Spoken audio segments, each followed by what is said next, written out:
I mean, I wouldn't call myself a film buff specifically, but I love them. Movies are a powerful thing, you know?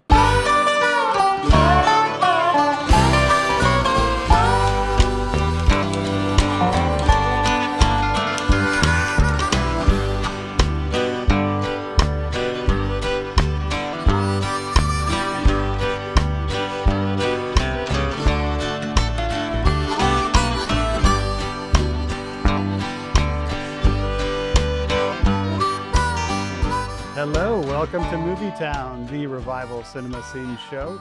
We are in Dallas at the Texas Theater, and I'm joined by Jason Reimer, creative director and co-owner here. Jason, thanks so much for having us out. Thanks for being here. When did you kind of, jump in to kind of start running the Texas Theater?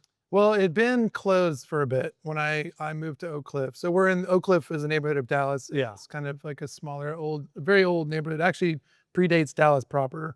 And the theater's been here since 1931. Okay. But it like lots of theaters in the country, had run into some trouble in the 80s and 90s, and kind of things weren't going so well for it. So there was actually a small fire upstairs and some smoke damage that ultimately kind of led to its demise in the 90s, that it was closed for a bit. So it was closed from the 90s all the way to like 2010? Till 2010, yeah. So there were, but it wasn't kind of all the way dilapidated. There was a group called the Oak Cliff Foundation. There was a neighborhood association that got together to save it from being torn down or anything else happening to it. They got historically protected, so it couldn't be torn down, which is kind of important in our world of art theaters. So by the time I moved to Oak Cliff in 2009, it was a physical space. It wasn't like it is today. It was kind of empty. The concession and the bar and things like that weren't here, and there's tons of other upgrades that happened later. But it was the shell of a theater that had been. So they were just doing kind of community events and things like that. Yeah. And I knew the guy that was on the board. His name was Stuart Sykes. He was I'm a musician, and I've been around music a long time and production and things like that. So he was on the board of that. And just by chance, I was driving by with him to go sign a lease on a production studio. And I said, "What's the deal with that space?" And I'm not from Texas. I'm from Chicago area. Okay. So it's kind of all new to me. And he was like, "Hey, I'm on the board that runs it, that we preserve it. You want to see it?" And like 30 seconds later, I'm inside the building. It was I was blown away. Yeah. So that was the moment. Had you ever had any prior like movie theatrical stuff in your background? Or? No, I mean, I'm a movie nut. Yeah. So I was always a cinephile and a nut, but I was more from the venue side and the music venue side. I worked in venues for a long time and done lots of production work. My wife and I are both from art backgrounds, so I'd done tons of events. So I kind of knew what to do with a space. Yeah. But I definitely did not have a running a movie theater background. Yeah. I just started booking things really naively. The first thing I booked was Tron, kind of illegally. Like the new Tron was coming out in 2010, and I thought, well, this seems obvious, knowing nothing. I thought, well, we'll just show the old Tron. That's kind of cool. And the next day, Disney said, "You're not showing Tron." Yeah. Because I didn't know how licensing worked at all. It was like there was a punk rock attitude of like, we're just gonna do stuff. Yeah.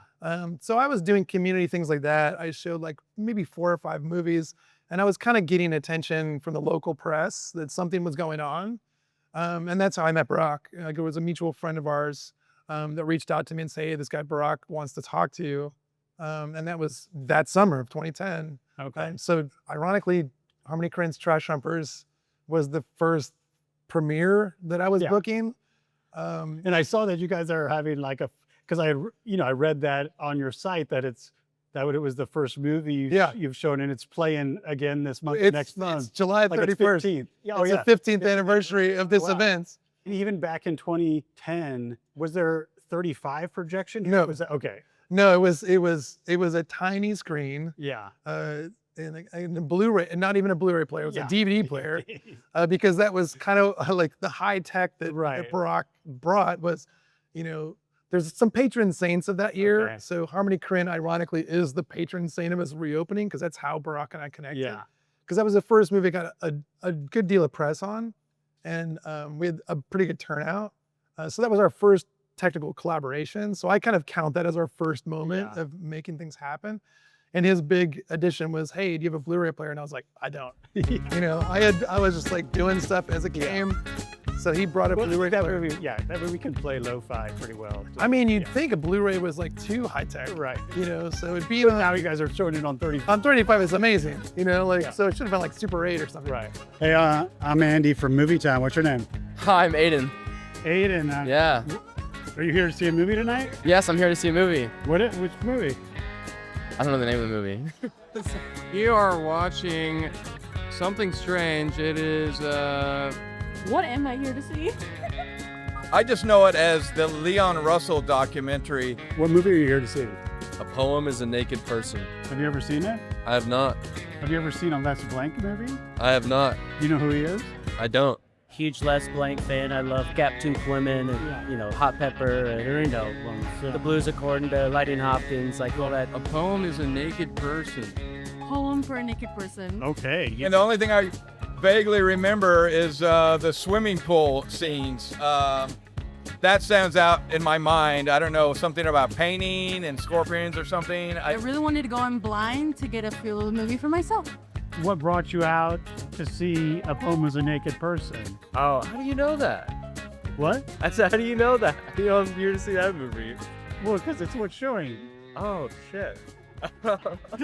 I am joined by filmmaker and artist Harrod Blank. Harrod, thanks so much for joining us. Hey, thanks for having me. Yeah. And so, of course, we're here at this theater today because it's the 10th anniversary of kind of the re-release, remaster of A Poem as a Naked Person, your dad Les Blank's film from the early 70s that kind of had a very long life till its initial release. And I'm just interested to hear, because you were really spearheading that getting out to the world back in, 2013 to 2015 or whenever it was. What is it like to kind of revisit that with an audience 10 years later? It's kind of weird, and I'm actually in the middle of trying to figure this out right now. It is weird how much 10 years changes your perception. Yeah. And I think that's what's interesting about this whole project is that Leon Russell's perception of the movie when it first came out was one thing, and it's something that he didn't want to release. And then so many years later, when we revisited it and we restored it, he's looking back at time. And so time has a weird thing about, it just changes your perspective of things. And so now 10 years later, I feel like this movie is going to stand the test of time, and it's going to live on after my part in this. I'm just a small part in it. I didn't make the movie, but for my father, it was his masterpiece. Right. And he never got to release it as such. Right. And Leon wouldn't budge. Yeah. And both men were so stubborn in their beliefs about this movie that it would never come to pass to be released. So in a way, it was a healing between Leon and my father. And even though my father was dead, it still was a healing for basically his legacy. Yeah. And for Leon, it was really healing. And I think that time is a character. Yeah. Like time, and we don't realize that the importance of time, because when we're younger, we think we're going to live forever. And it's not till you're older and you look in the rearview mirror that you realize, oh my God, that was actually special. Yeah. I should have released that movie back then. I was too into what I thought the movie should be. You guys live here in Dallas. Do you have a favorite movie like about Dallas or that takes place in Dallas? Oh, gosh. Oh, there are lots. There's one with the Wilson brothers.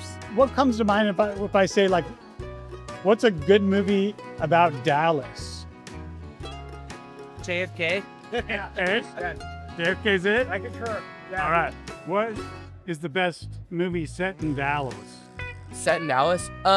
Wes Anderson's first movie, Bottle Rockets. Okay. Hands down, right? And you can see, so if y'all are from Dallas, you can see the North Park parking garage and the robbery scene when they rob the Borders. Or the bookstore or whatever it is. So the parking garage Yeah. is a big deal? Well, I mean, There's not a lot of like movies about Dallas, so being able to see something you recognize as a Dallasite is awesome. It's like a really recognizable parking garage. It is. It's pretty recognizable if you're from Dallas and you grew up going to North Park. The other thing is there are sections of that movie that are shot in Bishop Arts back before it was all gentrified, so that's kind of cool. You just see kind of old like That's sort of like a hipster neighborhood now. yeah, I mean it's past hipster, it's just totally gentrified. And then the other cool thing is the Wilson House. So there's the Frank Lloyd Wright house, the Owing Frank Lloyd Wright house in Dallas is featured prominently in that movie, and then another house is featured prominently, and that's the Wilson house where the Wilson boys grew up in North And they Dallas. shoot at the actual house? The actual house. I didn't know that. This is Wes Anderson's first movie. Yeah. Wow. Cinema people, what do they think of as like Dallas movies? Well, this is the thing. quintessential Dallas movie. So we just had Oliver Stone with us last year. Okay. So yeah, I was thinking about is JFK. JFK's for sure in there. That's in there. There's one that's the one that I think is people slip by is Talk Radio. Oh yeah, I haven't thought You about know that movie is a great Dallas movie of the moment. That when you rewatch want to it, revisit it. Yeah. yeah, when you watch it with the right eyes. Yeah. And you know Dallas is a sports town as well. I mean, football is a big deal in Texas. So any given Sunday, again, Oliver Stone. So, but people broadly were doing movies in Texas a lot in the '70s. Altman, the Coen brothers. Dallas is a complex place, like cities its size. Yeah. You know, so I don't know if there's like been a specific Dallas film that's like accurately portrayed it. You know, in my world, Oliver's probably gotten the closest to doing it in a contemporary way. And with A Poem as a Naked Person, do you remember when you first saw like the feature version of it? Did you see it? Oh, when I was a kid. When you were a kid? When I was a kid, I saw it. Just like at home, like your dad showed it to you? Or was Yeah, it he showed it periodically, maybe once every 5 years, and he would show it. He could show it at libraries, in institutions only, and no advertising. Right. So they were very, very seldom seen film. It's a seldom seen film, but I remember it as a kid, and I remember how beautiful it was, like the sunsets and the things that actually Leon didn't like about it was the periphery, the sunsets, the snake, all that stuff. He just didn't understand it at the time. He's like, what is this doing in my movie? Yeah. So, in fact, when we went on tour together, we went to 5 U.S. cities and showed that film. And Jan, his wife, would walk out the theater every time when the snake scene was coming on. She couldn't stand the snake scene. And Leon begged me, please cut that out of the movie before you release it. I said, Leon, you're asking me to take out a central theme of the movie that Les intended, that's about power, and it's important. We can't just cut it out. Yeah. I said, I know you don't like it, but it means something. You know, Les was actually making a critical statement about fame and being a rock star. And that's part of the theme of the movie. And it's relative to today. It's relative to, rock stars nowadays. I mean, it's a thing. Yeah. It's this huge pyramid of rush to success, and then it can all come crashing down in a moment. Yeah. And I don't. It's power. It's like the in the church scene, and power. Yeah. You gotta have the power. That's why that's in the movie, I think. Yeah, I know, and I, it's the same when it's like that intercutting between, which feels like a very random thing, the building being imploded, or coming down to people going around for scraps, and then Leon signing these scraps of tickets, like mementos. Yeah, I think that stuff plays really well, like, from that remove. And some people don't get that. They look at it and they go, what kind of a movie is this? It doesn't even have a thread. Like, they can't see that because you have to let go of the traditional concept of what a documentary should be. You have to let go when you watch that movie and just let it come at you. And then maybe later you'll realize, oh, wait a minute, the building imploding is similar to the snake eating the chick. It kind of all adds up, and this whole thing about power and how fragile it is, which is interesting because that actually, I think, backfired on Les, because when Leon saw that, he didn't understand. He was a rock star. He thought he was being undercut. Yes, he felt that it was an attack on his character. Yeah. But really, it's just a statement of what it's like to be a rock star. Yeah. And he really was hot. I remember in 1974, he was the biggest thing going, at least in my world. I didn't know too many other musicians that were that big. Right. He was huge. Yeah. And Shelter Records had incredible musicians. They had Bob Marley, Tom Petty, J.J. Cale. It just went on and on and on. Was there like a particular screening that comes to mind in those first years that was like, oh, wow, this is really going to work and keep going? In the beginning, no. I mean, because it was really, I was too optimistic. Year one, as a cinephile, I thought, you know, as we're trying to get the back end of everything running, I was just, hey, let's go make series, let's figure out things. So out of the gate, I was like, Kurosawa series immediately, you know, think like Jacques Tati, like Yeah. I was going deep art house out of the gate and thinking this will be easy, but it really wasn't that easy. You know, in the beginning, which was a little, for any cinephile, I think that's it's a good wake up call. You know, it kind of breaks your soul to show Seven Samurai to 10 people. Yeah. You know, we were shown on 16 millimeter and I thought, this is just so easy. I mean, people have to come to this. So it took us a couple years to really get things going in that sense where it's consistent. We were really shooting for like 50 to 75 people, you know, per screening. And then we were doing the math, just stay open and kind of keep things going. So it wasn't immediate. I don't want to make it seem like it was, the crowds were always thin. Yeah. But we couldn't just, you know, lackadaisically book whatever we wanted. We really had to make, you know, thoughtful choices of what might bring a couple more people in. And then, you know, it's kind of one for them, one for us in a way, where we do like a softball pitch of a repertory and try to peel somebody off to get them on the mailing list and see if they'll check out something that might be a little more obscure. Yeah. And then just repeat, you know, that process a lot. But we started doing director visits and special events was always part of it. Because I was, like I said, from a Yeah. When was your first like director visit? I think it was Alex Cox, if off the top of my head. I think he was the first one that we were like. With Repo Man or with something else? He did not want to talk about Repo Man. Yeah. No, we did Walker and a few other movies. Yeah. But we both were super excited about Alex Cox, but we went, you know, that was the first time we took somebody to dinner and like took him out and like treated him to a dinner so we could hang out with him. And, you know, of course, all I wanted to talk about was Sid and Nancy and and Roger Deakins and you know, what was going on with that. But we always tried to book it for people like us. Like we figured like if we're being true to that and we'll attract more of us. We weren't trying to please any trend. You know, we weren't like following any trend at the time. Yeah. You know, that served us well. And what are you guys doing at the Texas Theater? I'm actually here to see the Nature of Things gallery. What's in the show upstairs? The gallery upstairs, there's a lot of ephemera, some paintings, books regarding the film that's showing tonight, the Les Blank film. Yeah. It's a fantastic film. I've caught a little bit of the film, and I'm just a big fan of the director as well. Yeah, Les Blank stuff. Yeah. And then, so have you seen a lot of his films, or you hear more kind of on the art side, the Jim Franklin side of it? I'm more here for the art side, but I will say the film that he did, that Tessa just told me that was a big inspiration for this film, was the Blues According to Lightning Hopkins, which I'm a huge Lightning Hopkins fan, and it's a fantastic film. Oh yeah, the movie's awesome. It's definitely worth finding. What was the original seed of kind of this show with the art, books, and film all together? It actually came from the film first. So I was trying to screen A Poem as a Naked Person with my previous exhibition, which involved Jim Franklin, who's in the Poem as a Naked Person. And it also loosely involved Harrod Blank because I had an art car in that exhibition. And so I was eager to share this film with Dallas.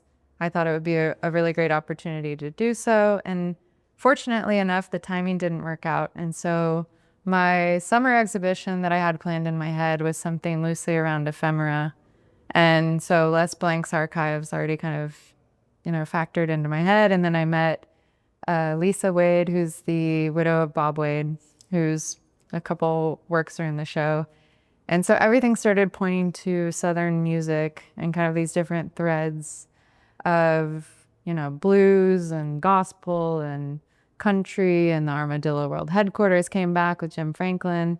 And so I thought, what a perfect opportunity to kind of like pair this exhibition with A Poem as a Naked Person, but make it even more relevant, and have some opportunities to work with some other artists who are like this artist from Houston, Lane Haygood, who has worked for a long time in different, maybe it's even just in the title of one of his shows, but has been incorporating Lightning Hopkins and different blues musicians. And so is there a title of the show? Like, Yes. what is it? It's called Too Much Ain't Enough. Too much. What's that come from? It's from a Billy Joe Shaver lyric that hung on the front of the Lone Star Cafe in New York, which was a Texas-themed music cafe. He featured in Peter Bogdanovich's They All Laughed. Yes, but I also think that it's not explicitly stated in that song. Right. But it's that's like, where, that's it's the implied. inspiration, or, you know. I believe it's the inspiration. Everywhere I look online, nothing has confirmed that. But Yeah. the film was made in 1981, and the Lone Star Cafe opened in 1976 on 13th Street and 5th Avenue in New York, and was a hot spot for the cast of SNL. Like John Belushi debuted Blues Brothers there. Leon Russell played there. Kinky Friedman played there every Sunday. So it was like a really interesting hub of creative people. Yeah. What is nature of things, the gallery? Is it like, what is its position in Dallas in the world of art? I mean, it started with a relatively straightforward position as an emerging contemporary art gallery, and it's kind of accidentally and beautifully morphed into something that has more to do with Texas history and kind of the roots of this place and how they can connect and become more meaningful with connections to emerging contemporary art. Today, you know, you guys are showing A Poem as a Naked Person, the Les Blank film. And I'm interested in that on a couple aspects, both how, you know, I see on your calendar, there's a lot of kind of collaborations, or a group is presenting this. And so, you know, I know Nature of Things, the gallery is doing a show in your upstairs gallery in conjunction with the film. So like, how does that collaboration world work? A lot of times people approach us. Yeah. So Tessa, as far as I understand, is new. She's has a Texas roots, but as far as I know, that gallery is new. Yeah. And she was looking to do a collaboration with us because she was new to town and liked what we were doing. So I'm always excited when someone wants to champion a movie, because it kind of makes our job, you know, we're promoting so many things, you know, that it makes our job a little bit easier to say, hey, you take this one, we'll support you, and, you know, put it through our marketing and whatever, and maybe give you a platform to talk about something that you care about. Yeah. Instead of it, you know, we've never wanted it to be like me up there every night going, this is what I think, this is what I think, this is what I think. It should be, you should be passing the ball as much as possible. What's your favorite part of the movie? I honestly really love the opening scene Yeah. and the opening cast of characters of Pappy Reeves' floating mental hospital, the floating motel. Right. I think that's the first 20 minutes are really incredible. I also really love the kind of like philosophical ponderings of the drummer, Ambrose. Yeah. I thought that was really powerful. I mean, honestly, my favorite scene that I make other people watch, if they see any part of this film, I send them the George Jones song, Take Me. Which also involves that goes into the Franklin. pool. Yeah. Did you know, when you first watched that scene, were you upset when they cut away from George Jones in the middle of the song? Not at all. Well, because it's like a famous, it was partly like, it was a big point in the film that Leon Russell was upset about, because it's like you have George Jones in the studio singing this incredible song, Yeah. and they cut away to this pool. Well, do you know why that happened? Yeah, they ran out of film. Yeah. Yeah, so it's like a famous, you know, like a famous bad luck, you know, or bad, you know, bad camera fortunate magazine For moment. Jim. When I first met Jim back in February, I didn't really know what to say to him, so I was like, well, I love your pool Yeah. that you did. And he was like, you know why I was so lucky was, and he told me the story of that. Did they, On a film. does that pool still exist? Do you know? It doesn't. Oh, that's It's really sad. They tried to preserve it and they used the wrong material and it got ruined. Yeah. A conversation you had with Leon for the Criterion release of the film in I assume it was shot around 2015. Yeah. Where you said something that really reminded me of some of your own work when you asked him what it was like, you know, being in front of the camera as a documentary subject and then and then seeing the version outside of that. And he had this quote of like, well, I thought I was James Dean, and then it turned out I'm Jimmy Dean. And then, he needed these 40 years to really Let go. let go. But it made me think about, oh my God, it's Harrod Blank. You're the subject of this really long running documentary. And I wonder what that is like for you to look back at. Okay, that's a great question. And yeah, because I was a subject as well. Yeah. And I had issues with that film when David, the filmmaker, David Soderbergh, showed it to me. I was like, oh my God, I'm not that morose, and I'm not, that's not really me in some way. So I had to let it go really fast. But I could see where it would have bothered Leon when he thought that he was going to get a certain type of film, and it didn't come out to be about Leon per se. Yeah. It was more about the periphery of Leon's world. So there's something about it that, would you rather a movie not be made at all about your life like Leon? Would he rather, he could look back now, before he died, he could look back at it and think, wow, I was really a handsome young man, super talented, super charismatic. It's a beautiful thing. It's his gift. And so, I don't know, I could see both sides of it, but I think it's actually really amazing. If you're the subject of a documentary, it's pretty amazing. It's an amazing testament to who you are, because somebody, the filmmaker and team, had to spend all this time and money portraying you. Yeah. I mean, it's a gift. Do like country music kind of world movies play especially well here? No, surprisingly no. Yeah. Meaning, like, I think they could. Right. But like Heartworn Highways or something like. I've shown more than a couple of these films. I showed Willie's July 4th. Oh, I love that. Many years ago, and it's not a turnkey thing. Right. So, when people think of Dallas, and myself as I've been here a while, but I'm not traditionally a Dallasite. It's not. The country world is a little segmented from we're a little bit more on a little more, punk rocky kind of world. So it's something I'm actually trying to build.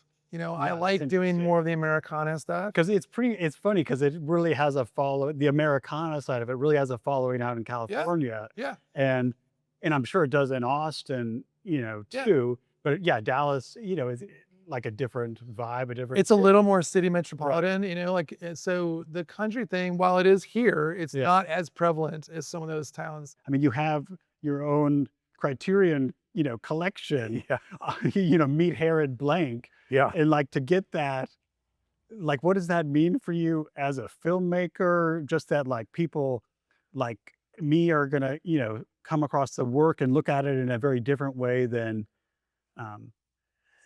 where the TV audience that might have watched it back in the day when it got a release. It's pretty validating, to be honest, to have Criterion take your work and put it out. I had been working on that for 10 years with them, even before Les had died. Okay. So I was pitching Les's other films and my own movies and other films that Left Blank Films, what used to be Flower Films, distributed.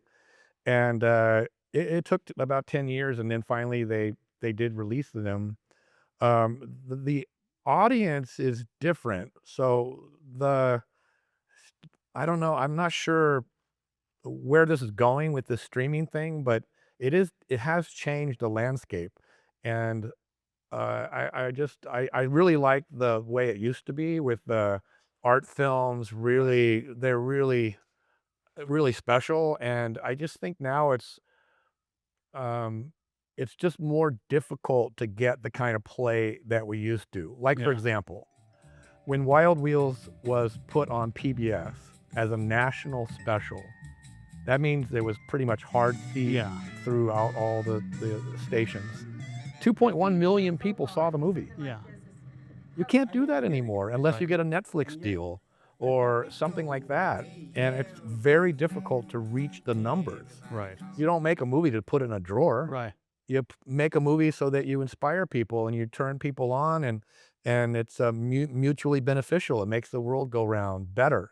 Yeah. We're more inspired. Say you were able to program 3 films for this series. Did you have some others that you were thinking about? I did. Or were they? Yeah, I really want to. Well, they're all Les Blank films. Oh, okay. The Blues According to Lightning Hopkins, because that is what Leon Russell saw and asked, Right. inspired him to ask Les Yeah. to make this film about him. And then also Chulas Fronteras, Yeah. because in this current climate of, you know, the state of our world, I feel like this is an incredibly important film right now more than ever that Les Blank made. That's a wonderful, beautiful, inspiring portrait of Tex-Mex border music. And when your dad was kind of, you know, teaching you about filmmaking and how to operate a camera, did you have a sense of his place in like American documentary or? Oh yeah. Yeah. Yeah. By the time I was in elementary school, Les was already a pretty big Yeah. known independent filmmaker.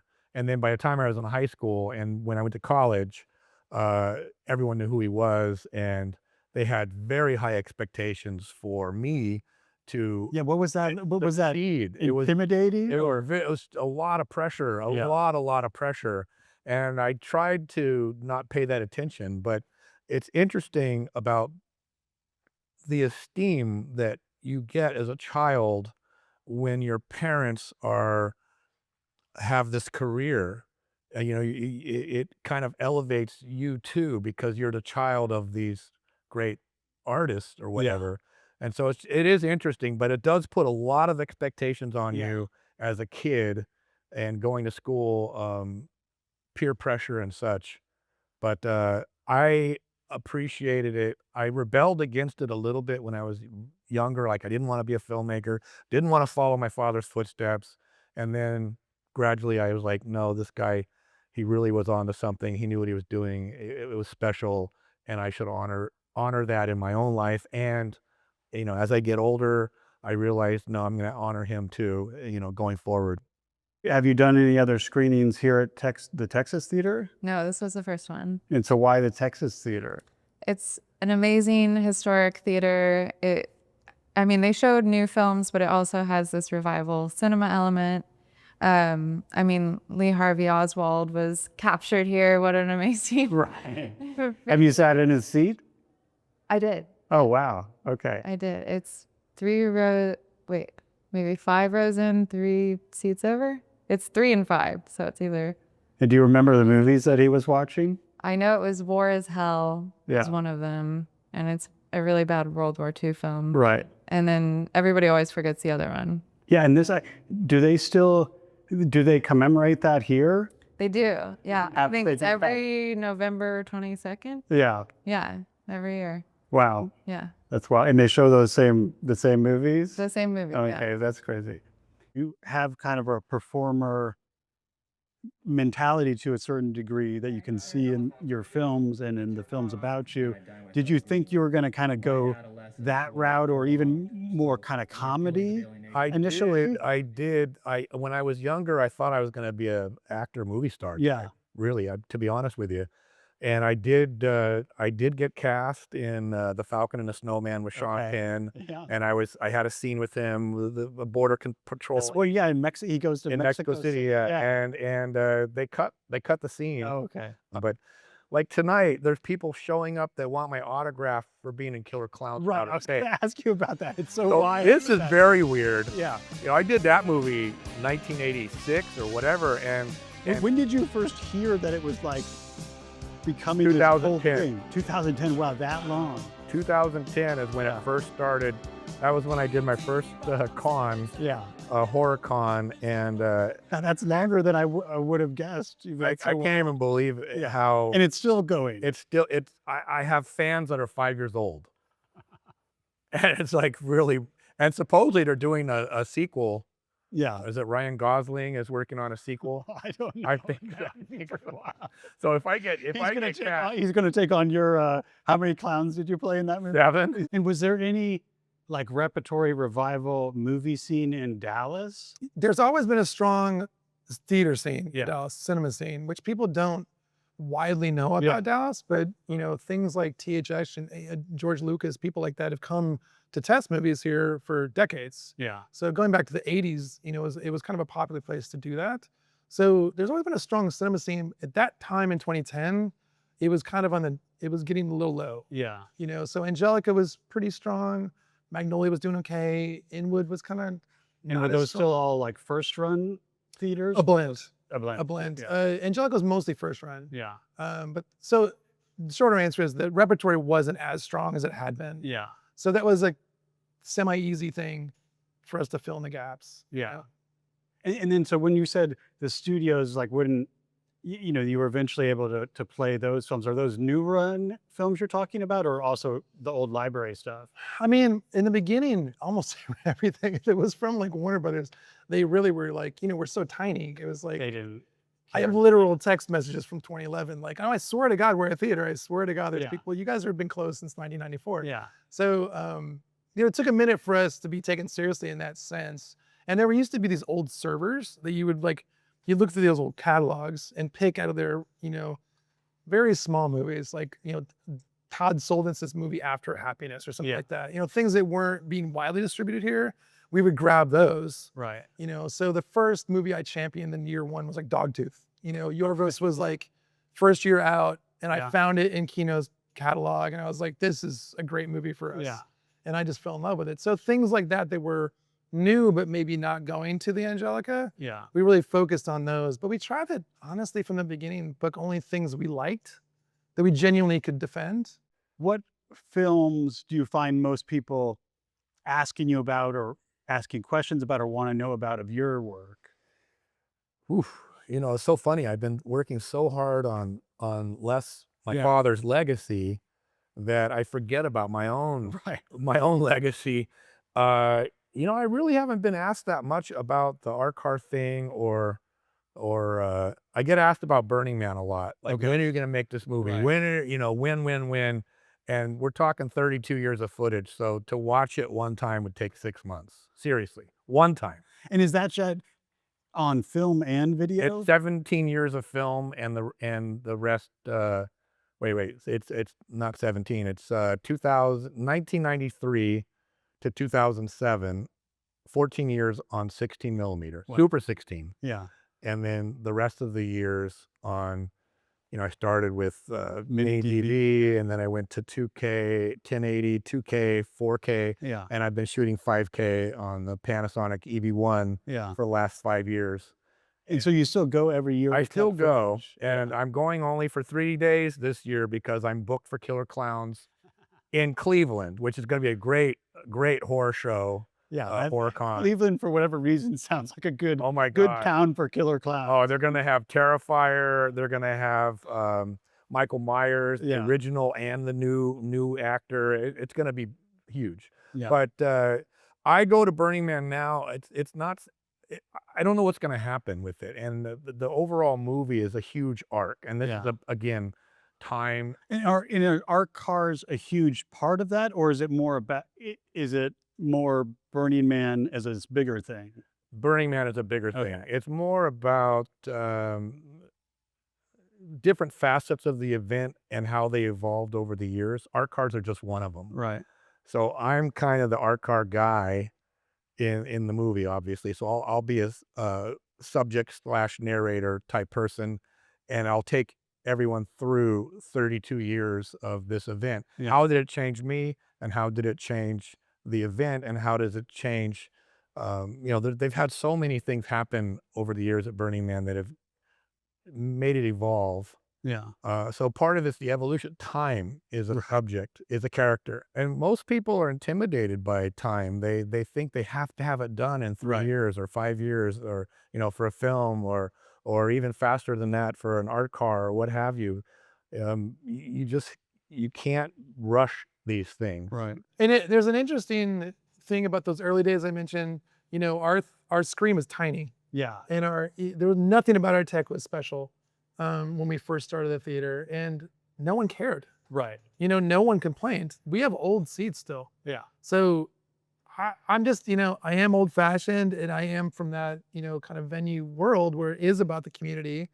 So I'm dubious about technical things being some game changer where, like, well, it's 3D and therefore everything will be 3D. Or I feel like we've gone through 3 phases of every time a new Avatar comes out, we go Right. through another phase of, is 3D important? And there's nothing, we're always like, Yeah. we're Switzerland with that. We're like, Yeah. it's great. We think more theaters is great. I don't feel this need to be competitive with other theaters in technical. We're supportive of other theaters. Yeah. So even a theater that has multiple, screens or whatever, we're not rooting for anyone to go down in flames. Like, we love the art form of cinema, and we think there's all kinds of room for people to do things. I think maybe what people should be thinking about when they're programming is, what is your community? Yeah. Who are you talking to? And like, just booking a thing because it's new is kind of meaningless.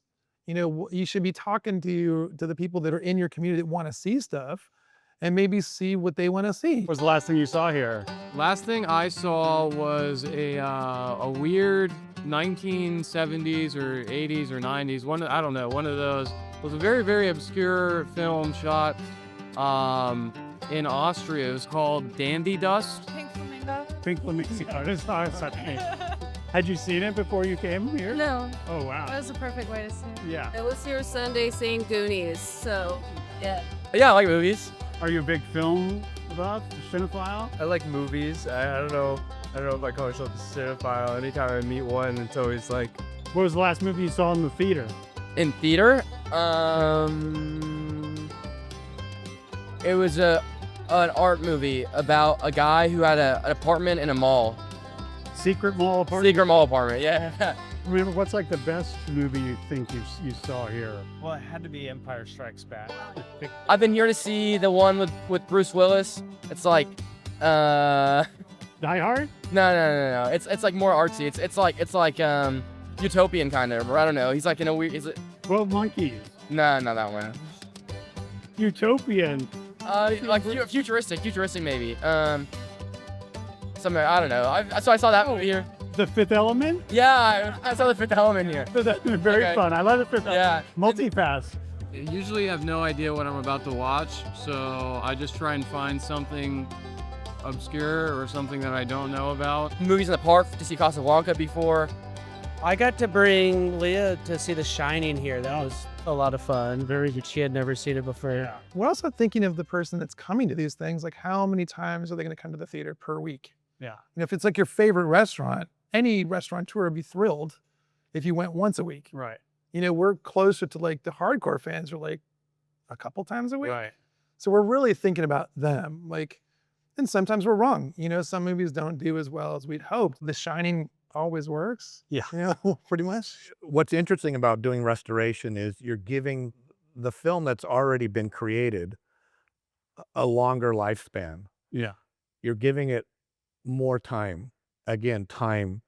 And my commitment to Les and his legacy is to just make the films last longer. Ideally, I'm hoping that I'll at least give them 100 years more of time of being relevant and high quality, really high quality. So we're removing the dust and the hairs in the gate, which is what Les always wanted. He hated. There's a hair in every. There's you almost the opening shot of every film has a hair in the gate. Guess why Les has so many hairs in the gate? His beard.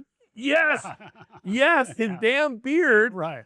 When he's changing film, a hair will fall out of his beard and get in the camera roll. Yeah. I love Les Blank, and I love Werner Herzog, and the film of Burden of Dreams that Les made is probably one of the most, seminal, magical time capsules of filmmaking, especially in the lineage of Werner Herzog. Yeah. And he did just a spectacular job. So I love old music and I love old books and old art. So old movies seems like a natural progression. Yeah. And so what other music movies do you like? Man, that's a great question. The Man Who Fell to Earth with David Bowie. I don't know if that one counts. Does that count as a music movie? I mean, he's just an alien. Yeah, it's a good movie. You were talking about working on Les's legacy with these films, with all of his films kind of being caught up in that, certainly in the last 10 years or longer. Have you found that certain of the films like speak to you more, or you find you going back or recommending certain ones differently than you would have 20 years ago? I think right now, Chulas Fronteras Okay. is really resonating. One of Les's best films. It was made right after A Poem is a Naked Person. Okay. So Les was really at the top of his game in filmmaking, and Chris Strachwitz was really at the top of his game in recording these artists. So it's just a really interesting collaboration between the two men and their passions. But what it does is it celebrates Tex-Mex border culture. Right. It celebrates them as people. Yeah. And Les had a thing about honoring workers anyways. He was really into the working class and featured them in his movies. But right now in LA, Oh yeah. with what's going on with immigration and ICE raids and all that stuff, dude, you're messing with beautiful people. Yeah. No, You're I mean, destroying their lives, Yeah. their livelihood, and you're ripping them out of this country. They're not criminals. The ones you're deporting are not all criminals, and you're destroying so many people's lives. And if there's one movie we should be watching right now, it's Chulas Fronteras. Yeah. Since you guys started, has there been any groundswell of other like micro cinemas, other revival stuff that's happening in couple. Dallas? I would hedge it saying it's because of us, but Yeah. I think there's people that have a similar feeling to us. I mean, one of the things that I personally like to preach about is people just using spaces. Yeah. You know, I'm super lucky that I got involved, you know, just fell in my lap in some ways, and I met Barack and all these things happen. Incredible luck.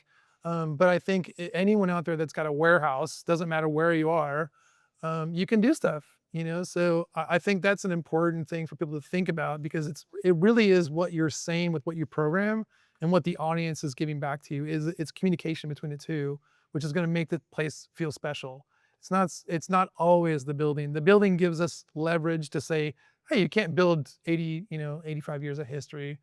Awesome, you know, but even if it's a new building, even if it's a Metroplex, even if it's just a box somewhere, you can do stuff with it. And I think the micro cinema movement, which Tim League is now doing something in New York that's a super micro cinema thing. I think it's interesting about people wanting to do that, because I think it speaks to what the communal aspect I'm ranting about, is I think people understand that it's not just, well, is it streaming or not?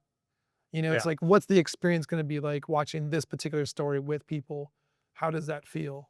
You know, I think that's going to be the future of the art form. Well, Jason, thanks so much Pleasure. for joining me. This My was pleasure. fantastic. Yeah, my pleasure. Thanks for having us. Were you guys a cinephile family? Were watching films a big deal for you guys? Big time, big time. I mean, and the filmography of what we would watch was Like, what do you remember? Kurosawa, yeah. all of them. Yeah. Frederick Wiseman, all of them. What were some of the like favorites you guys shared together? Well, Seventh Seal was his ultimate film that he Yeah. loved. And he was very inspired by the Seventh Seal, Bergman's films. We used to watch the Seventh Seal almost every year. Yeah. As projected 16 millimeter print. Oh, he owned it. Oh my God. He owned it. So he would play Seventh Seal all the time. That's crazy. And then what were some of the ones that like you really took to a kind of on your own and felt like your own? Well, Kurosawa's Ikuru, I really was touched. I saw that one time when I was 15 with Les. I never forgot about it. And then when I got COVID in 2020, I thought I was going to die. I really did. And so I decided to make a monument right then and there. And I'm still working on the same monument. Right. On the border of Mexico, that's this gigantic art car museum inspired by Kurosawa's Ikiru. I'm making a monument before I die. Okay. For people to enjoy, and it's a gift. It's just really, that's what it is. It's a gift. And I will finish it by probably next March.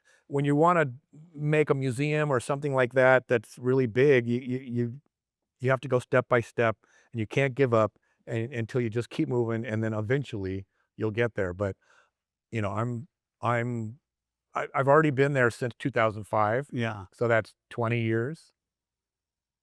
You know, that's a long time. And again, time is, you can't be impatient about doing big stuff. You just have to stay the course. Yeah. Stay the course, like a ship at sea. and you're holding on to that wheel, and you're going to go through the storms, you're going to go through wild waves, you're going to go through all kind of problems, but you got to hold the wheel and you just keep going, and you'll get there because you're going one direction. Yeah. You know. Well, Harrod, thanks so much. Right on. Thanks so much for joining us. Thank you. Great. Thank you.